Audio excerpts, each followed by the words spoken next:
Here we have a system of three forces in equilibrium. We want to find the value of T and the value of P. We can use Lami's theorem. That says that T over the sine of 90 degrees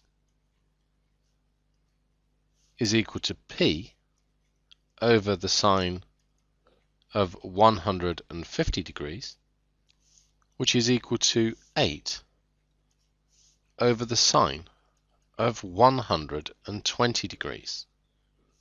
So let's take T over sine 90 and put that equal to 8 over sine 120. Sine 90 is 1, so T is just equal to 8 over the sine of 120 degrees, and that calculates to 9.24 newtons to three significant figures. Now we can find P. P over sine 150 is 8 over sine 120, so P is 8 times sine 150 over sine 120, and that calculates to 4.62 newtons to three significant figures.